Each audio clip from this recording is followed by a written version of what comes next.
ስሉስ ቅዱስን የሚያውቃቸው አልነበረም ይላል። አልነበረም። ሥላሴ ወልድ በሥጋ ከመገለጡ በፊት አብ፣ ወልድ፣ መንፈስ ቅዱስ የሚባል በእስራኤላውያን አባቶች ዘንድ አይታወቅም ነበር። ሰላምዬ ትረዳኛለች በእርግጠኝነት። እንግዲህ በብሉይ ኪዳን አዲስ ኪዳን ከመምጣቱ በፊት ኢየሱስ በሥጋ ከመገለጡ በፊት አብ በተለየ አካሉ፣ ወልድ በተለየ አካሉ፣ መንፈስ ቅዱስ በተለየ አካሉ በእስራኤላውያን አባቶችም ነቢያት ዘንድም የታወቀ አልነበረም። ምናልባት ምን ይሉት ይሆን የሚለው ከዚህ በፊት ለሰላምዬ ጠይቄያት ነበረ።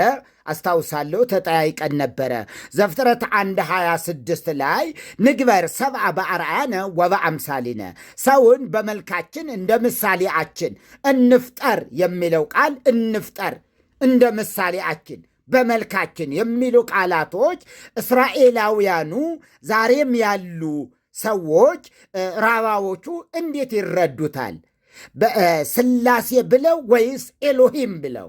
ኤል ለአንድ ነው፣ ኤሎሂም ለብዙ ነው። በሦስት ብቻ የሚከፈል አይደለም። ብቻ ግን ከአንድ በላይ መሆኑ። ኤል ሲል አንድ ብቻ ነው። ኤሎሂም ካለ ግን ቢያንስ ከአንድ በላይ መሆናቸውን የሚያሳይ ስለመሆኑ በደንብ ይታወቃል። እና አዲስ ኪዳን ላይ ቆመን ነው ወደኋላ ሄደን በአዲስ ኪዳን መጽሔት መስታወት ማለት ነው። መጽሔት ማለት በአዲስ ኪዳን መስታወት ነው። እንግዲህ ከኋላ ብሉይ ኪዳን ያሉትን ስለ ሥላሴ የሚናገሩ መሆናቸውን እኛንን ያወራናቸው፣ እኛንን የገለጥናቸው እንጂ እስራኤላውያኑ ራባውያኑ እነ ሰላም አሁን በክርስቶስ የክርስቶስን ትተው ዝም ብለው እዛ ጋር ቢቆሙ አዲስ ኪዳን ባይኖር ወይም እዛ ጋር ያሉትን ምንም ኤሎሂም ከማለት ውጪ ሌላ አብ ነው፣ ወልድ ነው የሚባል መንፈስ ቅዱስ የሚባል ሌላ አንዳች ነገር አይኖራቸውም። ወደዚህኛው እንመጣለን። ወደ ዋናው መነሻ ሐሳባችን እንግዲህ ትምህርተ ሥላሴን በተመለከተ ከዘፍጥረት 1:26 እና እንደገና ሰው ብቻውን ይሆን ዘንድ መልካም አይደለም፣ የምትመቸውን ረዳት እንፍጠርለት። እንፍጠር የሚለው ቃል ከአንድ በላይ መሆኑ በራሱ እኛ እዚህ ቆመን ሥላሴን የሚመለከት ነው ብለን ተርከነዋል። ስለ ሥላሴ ነው ብለናል። እኛንን ያልነው ደግሞም አልተሳሳትንም። ምክንያቱ በአዲስ ኪዳን መገለጥ ስለተረጎምናቸው ማለት ነው። ልክ እንደዚሁ በዘፍጥረት ምዕራፍ 3:22 ላይም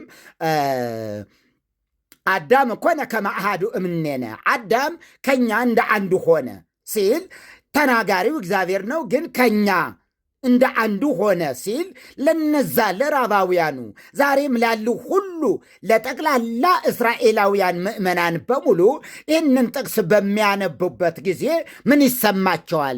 ምንስ ያያሉ? ምንስ ባለ መንገድ ይተረጉሙታል ብለን ስንነጋገር ምናልባት የእኛን አይነት ትርጉም ላይሰጡ ይችላሉ። ታዲያ ይሄ ከሆነ እንግዲህ በሥላሴ አስተምህሮ ላይ እነዚህን እየጠቀስን ነው የምንሄደው። ዘፍጥረት 7 የመጨረሻው ዘፍጥረት 11:7 ላይ ደግሞ ኑ እንረድ ወንክአው ነገሮሙ ለከለዳውያን፣ ኑ እንውረድ የሚል ቃል ተናግረዋል። እግዚአብሔር ኑ አለ። ይሄ ከአንድ በላይ መሆኑን የሚያሳይ ነው። ከሁለት በላይ ምናልባት ከኛ እንደ አንዱ የሚለው ሁለትም ሊሆን ይችላል። ኑ እንውረድ የሚለው ግን ኑ የሚለው ቃል ለሁለት ነው። ተናጋሪው አለ፣ ሁለት ደግሞ ሌሎች አሉ።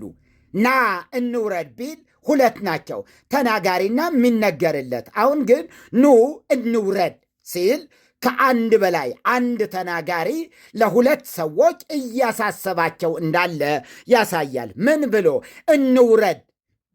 ኑ እንውረድ። ቋንቋቸውን እንደባልቀው እንዲህ አይነት ነገር ሲናገር ይሄ በጣም የሚገርም ነገር ነው። ለእስራኤል እንግዲህ ሰላም በኋላ ምናልባት እነዚህ ጥቅሶች አለፍ አለፍ አድርጋ የምትነግረን ሊኖር ይችላል። ያልነበርነው ባለፈውም አንዳንድ ጠቀስ ያደረግነው ነገር ቢኖርም ወደ ዛሬ ስንመጣ ለአምስተኛ ጊዜ የሚጠቀሰው ከሥላሴ አስተምሮ ይሄው ዘፍጥረት ምዕራፍ 3 ላይ ነው። ምዕራፍ 18 ላይ ነው። ምዕራፍ 18 ላይ በዋናነት እንዲያውም በዋናነት 3 የሚል ቃል ስላለ 3 ካለ ሥላሴ ናቸው በሚለው ትምህርት በመነሳት ብዙዎች ይሄ የሥላሴ አስተምህሮ እንደሆነ አድርገው ይተረጉማሉ። ግን ለእኛስ አሁን ስንመለከተው አጥርተን ስንመለከተው እንዲሁ የአባቶች ትምህርት የሚባል አለ። ከዚያ ወጣ ብለን ግን የእግዚአብሔርን ቃል በራሱ በቃሉ ሚዛንነት ስንሄድ አሁን መለኪያችን እና አቡነ እንትና እና አባ እንትና አይደሉም።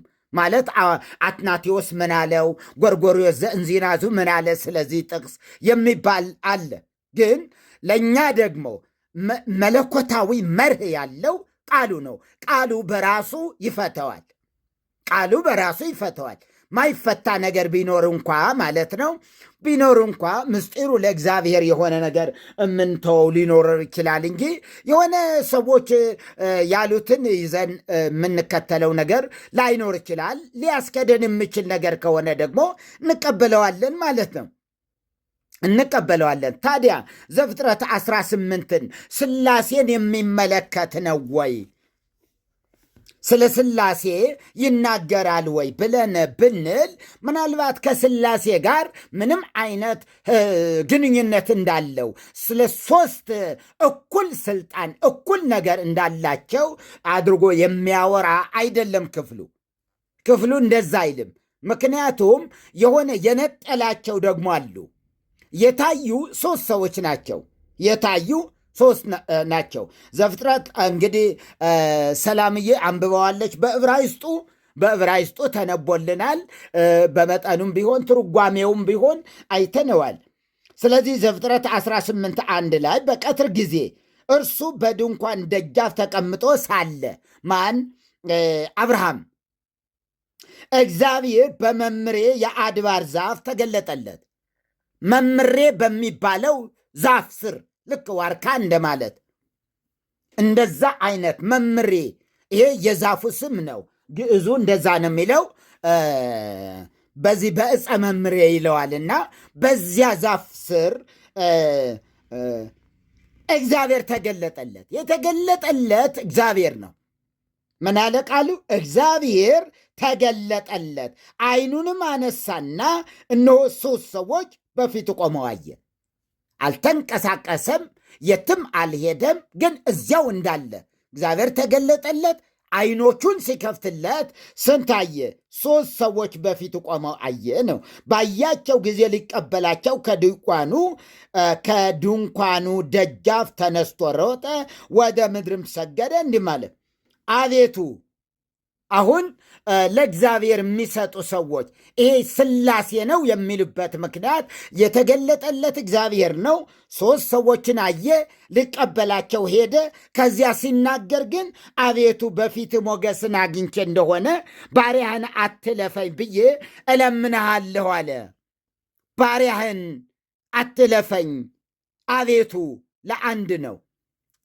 ለአንድ ነው። በፊትህ ሲልም ነጠላ ግስ ነው የተጠቀመው እና ሞገስ አግኝቼ እንደሆነ ባሪያህን ሲልም ስለ አንድ ነው የሚናገረው። ባሪያህን አትለፈኝ ብዬ እለምንሃለሁ ካለ በኋላ ድርብ ሰረዝ አረገ። ድርብ ሰረዝ የ4 ነጥብ አቻ ነው። ትንሽ በመጠኑ የሚለያይበት የራሱ ባህሪ ያለው ስርዓተ ነጥብ ግን ድርብ ሰረዝ ከ4 ነጥብ ጋር የሚመሳሰልበት ባህሪያቶች አሉ። አሁን ስለ ስርዓተ ነጥብ ስላልሆነ ነው። እና ባሪያህን አትለፈኝ ብዬ ጥቂት ውሃ ይምጣላችሁ። 3 ሰዎችን ነበረ ያየው። ሊቀበላቸው ከድንኳኑ ተነስቶ ሮጠ፣ ወደ ምድርም ሰገደ እና ምን አለ? ጥቂት ውሃ ይምጣላችሁ፣ እግራችሁ ታጠቡ፣ ከዚችም ዛፍ በታች እረፉ፣ ቁራሽ እንጀራም ላምጣላችሁ፣ ልባችሁንም ደግፉ፣ ከዚያም በኋላ ትሄዳላችሁ። ድርብ ሰረዝ። ስለዚህ ወደ ባሪያችሁ መጥታችኋልና። ከላይ ወደ ባሪያህ መጥተሃል አለ። ስለ አንድ ነው የሚናገረው። ከላይ አቤቱ በፊት ሞገስን አግኝቼን ባሪያህን አትለፈኝ አለ። እዚህ ጋስ ወደ ባሪያችሁ መጥታችኋልና የሚል ስላለበት ይህ ነው ከስላሴ ጋር ሊያገናኙት የሚሞክሩበት መንገድ። ወደ ባሪያችሁ መጥታችኋል፣ እነርሱም እንዳልህ አድርጋሉት። አብርሃምም ወደ ድንኳኑ ሮጠ፣ እንዲህ ያደረገ፣ እነርሱም በሉ ይላል ቁጥር 8 ላይ። ከዛፉ በታች በፊታቸው ቆመ ነበረ። እዚያው ዛፉ በታች ናቸው። እዚያው ዛፉ በታች ናቸው ያሉ። በዚህ በአንዳንድ መተርጉማን ስላሴ ስለሆኑ አብን አዝሎ ሲገባ ካላዘልከን አንገባም፣ አዝለህ ካልወሰድከን እኛ በእግራችን መሄድ አንችልም አሉት። ዘቤም እንዳለው ማለት ነው። ያለው ትንሽ በመጠኑም ቢሆን ይጠቅመናል ብዬ ነው። እና አዝለህ ካልወሰድከን አሉት። ከዛ በኋላ እሺ አለና አብን አዝሎ ሲገባ ልክ አብን አዝሎ ቁጭ ሲያደርገው ወልድና መንፈስ ቅዱስ ደግሞ በቀኝና በግራ ቁጭ ብለው አያቸው። ደነገጠ። ከዛ እንዴት መጡ ብሎ እንዲህ አዘነ እና እግዚአብሔርነቱን በዚህ መንገድ ገለጠ። ከዛ ደግሞ ጥጃ መጣላቸው። ጥጃው ታረደ። የታረደው ጥጃ መጨረሻ ላይ ሲበሉ ይህ ትርጓሜ ላይ ያለ ነው። ዝም ብሎ ዘበነ የተረከው ብቻ አይደለም፣ በትርጓሜው ላይ አንድምታው ላይ ስላለ ነው። ከዛ በኋላ ግን ምን አለ? ጥጃው ተነሳና ስብሐት ለአብ ስብሐት ለወልድ ስብሐት ለመንፈስ ቅዱስ፣ ስብሐት ለአብ ስብሐት ለወልድ ስብሐት ለመንፈስ ቅዱስ፣ ስብሐት ለአብ ስብሐት ለወልድ ስብሐት ለመንፈስ ቅዱስ ብሎ አመሰገነ። እንግዲህ ቤተ ክርስቲያናችን ወአልቦ ዘአእመሮሙ ለስሉስ ቅዱስ እምቅድመ ሥጋዌ ለወልድ፣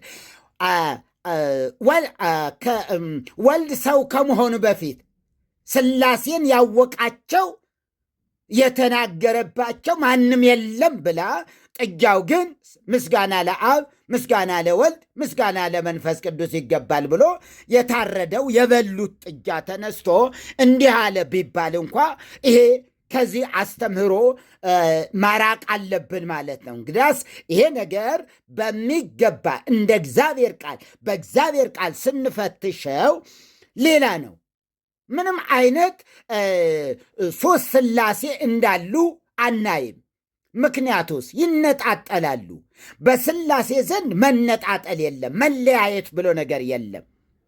እዚህ ያያቸው ሶስት ሰዎች ናቸው። ሶስቱን አየ።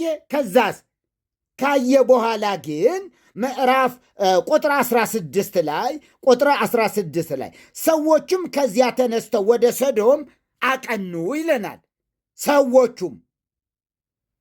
ሰዎቹም ከዚያ ተነስተው ወደ ሶዶም አቀኑ። እነማን ናቸው? ስንቶቹ ናቸው? ከዚህ ሰዎቹም ወደ ሰዶም ተነስተው አቀኑ የተባሉ ሶስት ሰዎችና አንድ እግዚአብሔር ናቸው ወይስ ሁለት መላእክትና እግዚአብሔር ናቸው ሚለውን ከዚህ እየገመገምን እንሂድ። በደንብ እየፈተሽ ነው እንሂድ ቃሉ። ስለዚህ ቁጥር 16 ላይ ሰዎችም ከዚያ ተነስተው ወደ ሰዶም አቀኑ፣ አብርሃምም ልሸኛቸው አብሯቸው ሄደ ነው የሚለው። ከማን ጋር? ከሰዎቹ ጋር እያወራ አብርሃም ልሸኛቸው ወጣ። ማንን? ሰዎቹም። ከዛስ ቁጥር 22 ስትሄዱ ሰዎቹም ከዚያ ፊታቸውን አቀኑ ወደ ሰዶም ሄዱ ነው የሚለን። ይሄ ወደ ሰዶም አቀኑ አለን ቁጥር 16። ቁጥር 22 ግን ሰዎቹም ከዚያ ፊታቸውን አቀኑ ወደ ሰዶም ሄዱ ይለንና ይኸው ሰዎች ሁለቱም መላእክት ይለናል። ከዛ ምዕራፍ 19 ቁጥር 1 ላይ ስንገባ እመለሳለሁ። ገና እዚህ በጣም ጥቂት ደቂቃ አለኝ። ብዙ ምሁራን አባቶቼ አላችሁ፣ እንዲሁ በዕድሜ ሳይሆን እንዲሁ በእውቀት የበሰላችሁ አላችሁ። እግዚአብሔር ይመስገን። ስለዚህ ለእናንተም እሰጣቸዋለሁ ማለት ነው። ግን ትንሽዬ እዚህ እንትን ላድርግ ብዬ ነው። እዚህ ሁለት ቦታ ላይ ሰዎቹም የተባለላቸው ዘፍጥረት ምዕራፍ 18 3 ጊዜ ሰዎቹ ተብሎላቸዋል። አንደኛ ቁጥር 2 ላይ፣ ሁለተኛ ደግሞ ቁጥር 16 ላይ፣ ሶስተኛው ቁጥር 22። ከዛስ እነዚህ ሰዎቹም የተባለላቸው ምዕራፍ 19 ቁጥር 1 ደግሞ ሁለቱም መላእክት በመሸ ጊዜ ወደ ሰዶም ገቡ፣ አቀኑ፣ ሄዱ የተባለላቸው ቁጥር 22 ሄዱ የተባለላቸው ገቡ ተባለ። እዚህ ደግሞ ምዕራፍ 19 ሁለቱም መላእክት አለ። ሰዎች አልነበሩም ወይ? ምን ነው አሁን ደግሞ መላእክት አላቸው ቢባል ባህርዩ ነው። ይሄ ሰዎቹ መላእክት በመልአክ መልክ ወይም ደግሞ ክንፍ ያላቸው ሆነው ተገልጠው አይደለም። እግዚአብሔርም ሲገለጥ እንደዛ ሆነ አይደለም። ክንፍ ያለው ወይም ደግሞ እግዚአብሔር መንፈስ ነው። አይታይም፣ አይዳሰስም፣ አይጨበጥም። መንፈስ ነው። መቼም ቢሆን መንፈስ ነው እግዚአብሔር። መቼም ቢሆን በብሉይ ኪዳንም በአዲስ ኪዳንም እግዚአብሔር እንደዚህ ሰው ሆኖ አያውቅም። ብሉይ ኪዳን ላይ ማለት ነው። በሰው መልክ ግን ይገለጣል። ሌላ መገለጫ የለውም። ለሰው የሚገለጠው በሰው መልክ ነው። መላእክት እንኳ ለሰው የሚገለጡት በሰው መልክ ነው። በሰው መልክ ነው። ከሰው መልክ ውጪ ለሰው የሚታዩበት የሚገለጡበት መንገድ በራሱ የለም። ወይ በአንበሳ መልክ ወይ በጅብ መልክ ወይ በአህያ ወይ ደግሞ በሆነ ከብት መልክ ተገልጦ አይታወቅም እግዚአብሔር። ወይም ደግሞ መላእክቱንም እንደዚህ ገልጧቸው አያውቅም። የሚገለጡ ለሰው ነው። ለሰው ከሆነ ደግሞ በሰው መልክ ይገለጣሉ። ምዕራፍ 19 ልብ በሉ። ምዕራፍ 19 ቁጥር 1 ሁለቱም መላእክት በመሸ ጊዜ ወደ ሰዶም ገቡ የተባለላቸው ህዝቡ የሰዶም ህዝብ ቁጥር 5 ላይ ምዕራፍ 19 5 ላይ ሰዎቹ ወዴት ናቸው አሉ። እዚህ ጋር መላእክት የተባሉት፣ እዚህ ደግሞ ሰዎቹ ወዴት ናቸው ተባለ። ቁጥር 18 ላይ በእነዚህ ሰዎች ምንም አታድርጉ ሲላቸው እናያለን። አውጧቸውና ግብረ ሰዶም እንፈጽምባቸዋለን ብለው የሰዶም ሰዎች ሲጠይቁ፣ ከዛስ በእነዚህ ሰዎች ብቻ ምንም አታድርጉ። ለሎጥ እነዚህ ሰዎች ምንድን ናቸው? መላእክት አይደሉም፣ ሰዎች ናቸው። የተከላከለበት ምክንያትም ሰዎች በመሆናቸው ነው። እነዚህ ብዛት አላቸው፣ ስለዚህ አሸንፈው ሊይዟቸው ሊደፍሯቸው ይችላሉ በሚል መንፈስ ተነስቶ ነው። በእርግጥም መላእክት መሆናቸውን ቢያውቅ ኖሮ ማለት ነው ለእነርሱ ባልተከራከረ ነበረ። ስለ መላእክቱ ባልተከራከረና ልጆቹንም ደግሞ አሳልፎ ባልሰጠ ነበር። ስለዚህ እንዲህ አለ። እዚህ ጋር ሁለቱም መላእክት ያለው ቁጥር 10 ላይ ደግሞ ሁለቱም ሰዎች ነው የሚለው። ቁጥር 12ም ሁለቱም ሰዎች ሎጥን አሉት ይላል። እነዚያ ሰዎች ይላል ቁጥር 16። ስለዚህ ወደ ምዕራፍ 18 ስንመጣ ልብ በሉ። ሁለቱም ሰዎቹም ወደ ሶዶም አቀኑ ሲል ከእግዚአብሔር ጋር የተገለጡ እነዚሁ መላእክት ለመሆናቸው ይሄ በቂ ማስረጃ ነው። መጽሔታችን ማረጋገጫው ምንድን ነው? ዘፍጥረት 19 ዘፍጥረት 19 ለዘፍጥረት 18 ዋና መጽሔት ወይም ደግሞ መስታወት ነው። አጉልቶ የሚያሳይ መነጽር ነው ማለት ነው። አጉልቶ የሚያሳይ መነጽር ነው ምዕራፍ 19።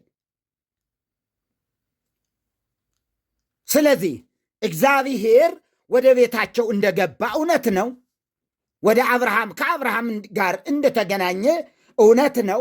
በምን እናረጋግጣለን ብንል እንኳ በተጨማሪ ማለት ነው ወደ ምዕራፍ 17 ልውሰዳችሁ። ተመሳሳይ ነገር ስላለው እንደዚህ ይላል። ቁጥር 15 ጀምሮ በቁጥር 15 ምዕራፍ 17 ቁጥር 15 እግዚአብሔርም አብርሃምን አለው የሚስትህን የሶራን ስም ሶራ ብለህ አትጥራ፣ ስሟ ሳራ ይሆናል እንጂ እባርካታለሁ፣ ደግሞም ከእርሷ ልጅ እሰጥሃለሁ፣ እባርካትማለሁ፣ የአሕዛብም እናት ትሆናለች፣ የአሕዛብም ነገሥታት ከእርሷ ይወጣሉ። አብርሃምም በግንባሩ ወደቀ፣ ሳቀም፣ በልቡም አለ፣ የ100 ዓመት ሰው በውኑ ልጅ ይወልዳልን? 90 ዓመት የሆናት ሳራ ትወልዳለችን? አብርሃምም እግዚአብሔርን እስማኤልን በፊት ቢሄድ በወደድኩ ነበር አለ። እግዚአብሔርም አለ፣ በእውነት ሚስቴ ሳራ ወንድ ልጅ ትወልድልሃለች፣ ስሙንም ይስሐቅ ብለህ ትጠራዋለህ። ከእርሱ በኋላ ለዘሩ የዘላለም ቃል ኪዳን እንዲሆን ቃል ኪዳኔን ከእርሱ ጋር አቆማለሁ ስለ እስማኤል ብሎ ይነግረዋል። ቁጥር 21 ላይ ቃል ኪዳኔን ግን በሚመጣው ዓመት በዚሁ ጊዜ ሳራ በምትወልድልህ ከይስሐቅ ጋር አቆማለሁ አለው። በጣም የሚገርም ነገር ነው። ቁጥር 21 ላይ ቃል ኪዳኔን ግን በሚመጣው ዓመት በዚሁ ጊዜ ሳራ ከምትወልድልህ ከይስሐቅ ጋር አቆማለሁ። ማን አለ ይሄ? እግዚአብሔር አለ። ትወልዳለህ ሲባል የሳቀው ማን ነው? አብርሃም። ዘፍጥረት 18 ደግሞ የሳቀች ሳራ ናት። ሳራም ሳቀች፣ አብርሃምም ሳቀ። ሁለቱም ስቀዋል። የቁጥር 21 ትክክለኛ ነጸብራቁ ምዕራፍ 18 14 ላይ ሳራም 13 እግዚአብሔርም አብርሃምን አለው ካረጀው በኋላ በውኑ እወልዳለሁን ስትል ሳራ ለምን ሳቀች? እዚህ ግን አብርሃም ስቆ ነበረ፣ አልተጠየቀም። ለምን ሳቅ አልተባለለትም። ለሳራ ግን ለምን ሳቀች? በውኑ ለእግዚአብሔር የሚሳነው ነገር አለን? የዛሬ ዓመት እንደ ዛሬ ጊዜ ወደ አንተ እመለሳለሁ፣ ሳራም ልጅን ታገኛለች። ሳራም ስለፈራች አልሳኩም ስትል ካደች። እርሱም አይደለም ሳቅሽ እንጂ አላት ይላል። ምን ይላል? የዛሬ ዓመት እንደ ዛሬ ጊዜ። ልክ ምዕራፍ 17 21 ላይ የዛሬ ዓመት በሚመጣው ዓመት በዚሁ ጊዜ ሳራ ከምትወልድልህ ጋር ቃል ኪዳን እገባለሁ። በጣም አንድ አይነት ባህሪ ያላቸው ናቸው። 17 ከ15 ጀምራችሁ ያለው 18። ስለዚህ እዚህ ጋር ዋና አንድ ነገር ብዬ ልጨርስ ይመስለኛል። እግዚአብሔር አብርሃምን እንደዚህ ካለ በኋላ አይደለም ሳቅሽ እንጂ አላት። ሰዎቹም ከዚያ ተነስተው ወደ ሰዶም አቀኑ። አብርሃምም ሊሸኛቸው አብሯቸው ሄደ። እግዚአብሔርም አለ እኔ የማደርገውን ከአብርሃም እሰውራለሁን? አብርሃም በእውነት ታላቅና ብርቱ ሕዝብ ይሆናልና የምድርም አሕዛብ ሁሉ በእርሱ ይባረካሉና ጽድቅንና ፍርድን በማድረግ የእግዚአብሔር መንገድ ይጠብቁ ዘንድ ልጆቹንና ከእርሱ በኋላ ቤቱን እንዲያዝዝ አውቃለሁና ይህም እግዚአብሔር በአብርሃም ላይ የተናገረው ነገር ሁሉ ያመጣ ዘንድ ነው።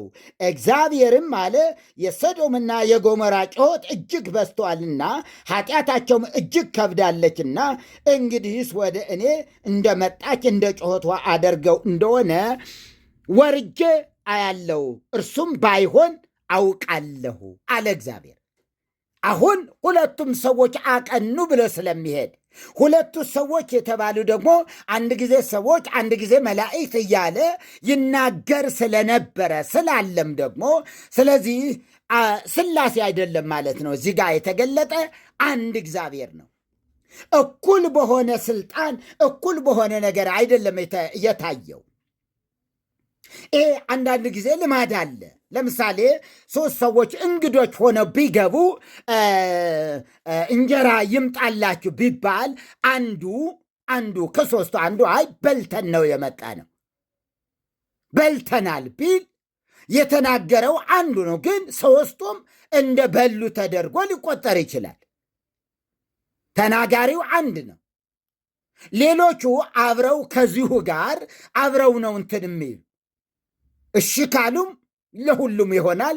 እምቢ አንበላም ካሉ ደግሞ አንደኛው እንዲሁ በምንም ተአምር በልተን አሁኑኑ በልተን የመጣን ሰዎች ነን፣ በልተናል፣ ተው እንጀራውን ምናምን ነገር ቢሉ ይሄ አንበላም አሉ ነው የሚባል። አንበላም አለ ተብሎ ስለ አንዱ አይደለም የሚነገረው፣ ስለ ሁሉም ይነገራል። ስለዚህ እዚህ ጋር አሁንም ቢሆን ባሪያችሁን እያለ መናገሩ ስለ አንድ ተናጋሪ፣ እዚህ ተናጋሪው እግዚአብሔር አለ። መላእክቱም አልፎ አልፎ የተናገሩበት መንገድ አለ። እንዳልህ አድርግ አሉት ይላል። እንዳልክ አድርግ አሉት። አንዱ ቢናገር ይኸው ማለት መሆኑ ምንም የታወቀ ነገር ነው እና ስለዚህ በአጭሩ እኔ ማለት የምፈልገው ይሄ ነው። እግዚአብሔር እና መላእክት፣ ሁለቱ መላእክት ወደ ሰዶም ቀኑ የተባለላቸውና እግዚአብሔር ናቸው በአብርሃም ፊት የታዩ። በምን መልክ ታዩ? በሰው መልክ። እግዚአብሔርም ከአብርሃም ጋር ቃል በቃል ይነጋገር የነበረው እንዴት ነው? 50 ሰዎች ባገኝባትስ፣ ይህን ያህል ብታገኝስ፣ እንዲህ ቢሆንስ እያለ ይናገር የነበረው በሰው መልክ ነው። በሰው መልክ ነው። እንዲያውም እግዚአብሔር ብሎ በስም እንኳ ተጠቅሶ የምናገኘው በዚሁ መጽሐፍ ላይ በስም እንኳ ተጠቅሶ 13 ላይ ነው። ቁጥር 13 ላይ እርሱም እነርሱም እያለ ይቀጥል ሲናገር ቆይቶ ቁጥር 13 እግዚአብሔርም አብርሃምን አለው ይላል። ስለ ሳራ መሳቅ ነው እግዚአብሔርም ተብሎ የተናገረለት ማለት ነው። ክብር ለእግዚአብሔር ይሁን። ስለዚህ ምንድን ነው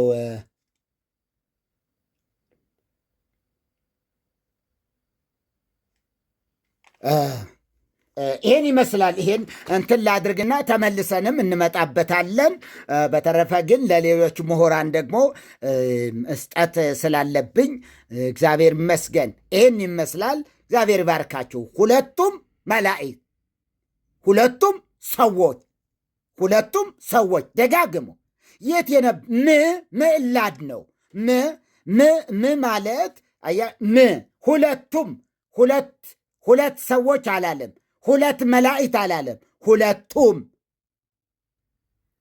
ያ አስቀድሞ ስለነበረ ምናልባት በእንግሊዘኛ ትረዱኛላችሁ። ምናልባት ይሄ ለምሳሌ ይሄ የአርቲክሎቹ ኢንና እነዚህ እንትን በማን ላይ ዘ አብዛኛው ለታወቀ ነገር ከዚህ በፊት ለተገለጠ ነገር መናገሩን የሚያሳይ ነው። ልክ እንደዚሁ ምዕላድ፣ ይሄኛውም በምዕላድ ነው። ሁለቱም ሲል ከዚያ በፊት የነበሩ ናቸው። አዲስ እየጀመረ አለመሆኑን ያሳያል። ሁለቱም ካለ ካለበት አስቀድሞ እንግዲያስ ስለነዚህ እየተናገረ ነበረ እንደማለት ነው ማለት ነውና የሰማነውን በእዝነ ልቦናችን ያሳድርብን። እግዚአብሔር ይባርካችሁ። ተባረኩልኝ። በጣም ወዳችኋለሁ። በጣም አከብራችኋለሁ። በጣም ትልልቅ ሰዎች ሁላችሁ መጥታችኋል። መምህር ግርማም እንደዚህ እግዚአብሔር ይመስገን። ወንድም ግርማ፣ ሌላው እሺ፣ ኤቢ እግዚአብሔር ባርክህ። ቢንዬም እንደዚሁ፣ አማንዬም ያልነበራችሁ ቅድማ ማለት ነው። መምህር ጽጌም ሁላችሁ፣ ቆመስዬም፣ ሰላምዬ፣ ሁላችሁ ሰላምና ጸጋ ይብዛላችሁ። አሮንዬ ተባረኩ። ማይክ ፍሪ አሁን። አሜን አሜን አሜን። መርጌታ ጸጋ ይብዛልዎት። በጣም ደስ የሚል ነገር ነው የእውነት እንደ ወራጅ ውሃ በጣም ደስ ይላል። ያ ቅድም አንድ ነገር ሲሉ ሰምቻለሁ። ሰላምዬ እስክትዘጋጅና እሷም ሃይላይት እስክታደርግ ኦኬ። ዕብራይስጡ ምን ይላል ነው? ስላሴዎች ናቸው አይደሉም? ስለ ስላሴ የሚጠቅስ አይደለም ነው መርጌታ እያሉ ያሉ ምሳሌ ሲያደርጉ ዘፍጥረት ሄደው ኑ በመልካችን እንደ ምሳሌያችን ሰውን እንፍጠር የሚለው ላይ ነው አተኩረው። እንደገና ደግሞ እግዚአብሔር ወደ ሰናዖር በወረደ ጊዜ ያን ቃል ይናገረዋል። በሆነ ዕብራይት አዳም በጽልሜኑ ከድሞቴኑ ይላል በዕብራይስጥ። እነማን ናቸው ኑና እንፍጠር ያሉ እነማን ናቸው ብለን ጠይቀን እናውቃለን። ይህን ጥያቄ እናውቃለን። አንዳንድ ወንድሞች እዚህ ያሉ ሶስት እግዚአብሔር ነው ምናምን እያሉ ይጽፉ የነበሩት ወይም ደግሞ እምነት ሐዋርያት ቤተክርስቲያን የሆናችሁ ወዳጆቼ ሶስት እግዚአብሔር ነው የምታመልኩ የሚል በግድ እግዚአብሔር አንድ ነው ግን የተናገረበት የፈጠረበት ስሙ ኤሎሂም ነው። ዩድሜም መጨረሻው ሲሆን ደግሞ ብዙሃንን በአብርሃም